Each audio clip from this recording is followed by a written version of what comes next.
Hello, my name is Jefferson Menendez, and my food truck business is called Pinoy Panadas. My mission statement is spreading Pinoy pride all over Boston, one empanada at a time. And as someone with a lot of Filipino pride, I think this is a great way to spread it. And despite empanadas originating in Spain, the Filipinos actually made their own version. I think it's really good. So my target market and my ideal customers is college students, business people, tourists, and anybody that walks the streets of Boston. I see myself catering towards college students because Boston's known for having a lot of colleges and universities, especially Harvard University, despite it being in Cambridge, but it's like right next to Boston. And how to reach them slash market strategies was I would spread 4 food trucks at different main parts of the city, such as Boston University, the Seaport, Fenway, Back Bay, and the downtown North End, and even Chinatown, as you can see on the bottom of the image. I would keep up to date with local events and shows and create a social media page that displays the food and consistently post a schedule of where all the food trucks will be found for the day. I feel like the social media page would be very important because people are on their phones all the time. So if we were to post something consistently, they're more than likely to be seen by people that live in Boston.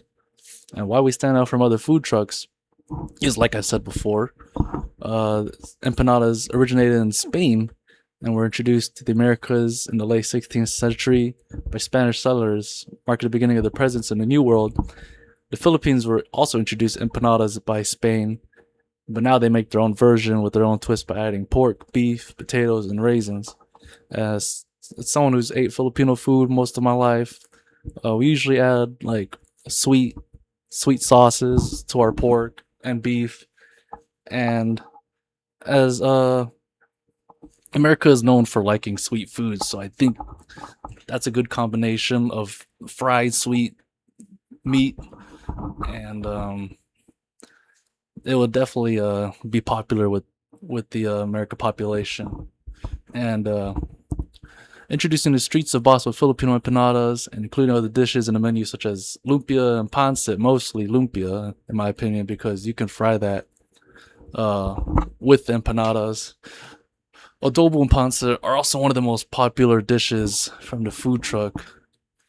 Oh, well, they're just the most popular Filipino dishes, and that could definitely make us stand out from your average food truck. And as you can see in the image, the Philippines are known for having a lot of pride in their flag. So I could see myself having a similar image for my truck. Like, like say someone really enjoyed the food, but they forgot what we were called, but they would remember that the truck's design was a giant Filipino flag. So they would know, like, oh, next time they're out there, they just look for the flag, and they could possibly find us again. So the strengths of having an empanada food truck is that food trucks are mobile. Compared to a brick and mortar restaurant, the food trucks can follow where the people are and bring the empanadas to them. In some cities, it has sparked legislative battles about whether mobile operators have an unfair advantage over brick and mortar restaurants. This mostly depends on what franchise we're going against. Like if, like obviously, like most cities have a McDonald's or Starbucks in every block of the city, but if we're going against like private businesses or local businesses, we mostly have the advantage against them because we get to spread out all over town, and certain areas aren't as populated as others in the city.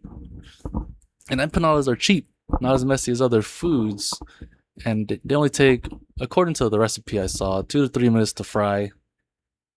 And this ensures that customers be served quickly and can easily come back for seconds without the worry of having to wait in line for a while. And one thing about customers is they care a lot about their time being respected. So if they order their food and it comes back like almost immediately, they're not even going to think twice about coming back and ordering again because they know that they don't have to worry about waiting in line for such a long time. And weaknesses of having an empanada food truck is environmental factors such as weather, like in terms of storms, rain, and extreme heat and cold. As someone who lives in Las Vegas and I'm currently dealing with over 100-degree weather. I don't see myself going outside waiting in line for a food truck every day. I prefer to be inside where there's AC. And certain events and areas have a lot of competition. Reserving a good spot or getting to a good spot before another truck does can be critical because obviously you could be there when there's a lot of people. And another thing with food trucks is they all want to stand out. They all have crazy designs. They all want to put some unique food out there. So you're competing with a lot of creative people out there. And for opportunities, Boston is home to many universities and colleges, like I've said before. The PINOY Panada team can regularly visit each school and cater to students who are tired of eating from their school's cafeteria or stressed out from finals week and need some comfort food. And my job, we always have the same food truck come like 3 to 4 times a week. It's because they know that we always buy from them. So if we can analyze which schools like us the most, which schools have the most people, and we know like when we show up, we know that we're going to be selling to them. And according to Keynes, popular explanations for alcohol-induced overeating include an alcohol-induced loss of self-control, leading to a disregard for societal constraints on eating. Collaborating with clubs and bars and parking right outside their venue night can lead to a huge margin profit from drunk people ready to consume our empanadas. So as someone who drinks and goes out, I always want to have some food to go with the drinks. And I could picture myself after a night of drinking, stepping outside, and I just smell just warm empanadas in the air. I'm going towards that truck. I'll be stepping in line. So the threats is there's a possibility that even with regular maintenance, the food trucks can break down. As someone who regularly works on my car, I can only imagine how expensive it is for a food truck that has a kitchen built inside of it to be able to maintain that. And also, fluctuating prices of essential supplies such as meat, flour, cooking oil, and especially truck fuel can hinder profit margins. The gasoline one is the one that really caught my attention because with recent events, the gas prices have been going really high. So I can only imagine how that can affect food trucks when a lot of their fuel relies on gasoline prices for their profits. So for my first SMART objective is to sell 30% more empanadas than the previous year by the end of 2026.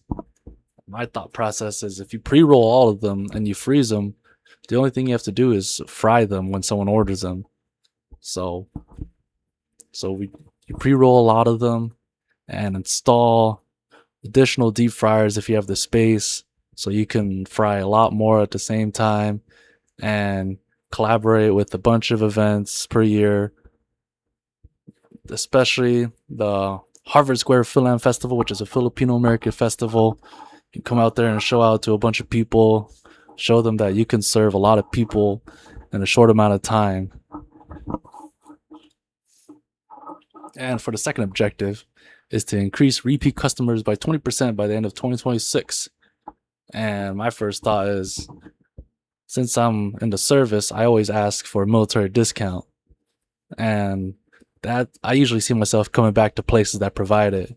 I've been told, and most of the time when they say, "Oh, we don't do a discount," I don't usually come back. And a loyalty rewards program, as someone who eats out a lot, I always I always give them my phone number or my email address so I can get like nice deals out there, or looking out for coupons. And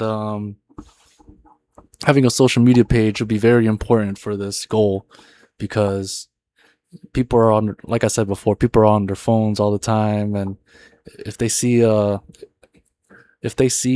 like a social media post about a special menu deal, they're most likely gonna want to come out and order some food. So this This food truck analysis was a great way to brainstorm ideas to improve the food truck business while analyzing potential threats and risks that can affect the business and profit margins. The analysis gives you perspective and what to expect when running an empanada food truck business that can help you set up a realistic goal in a timely manner. I personally learned a lot from this as someone who wants to own a business someday, and maybe even a food truck business. You truly don't know where you'll see yourself in 20 years, and always planning out for things like that is great. And I feel like I really dug deep in my creative flow with this one, just bringing up crazy ideas and thinking about like what I would want to do if I were to run a business like this. I think I had a lot of fun with this one. And here are my references. Thank you so much. My name is Jefferson Menendez again. Have a good day.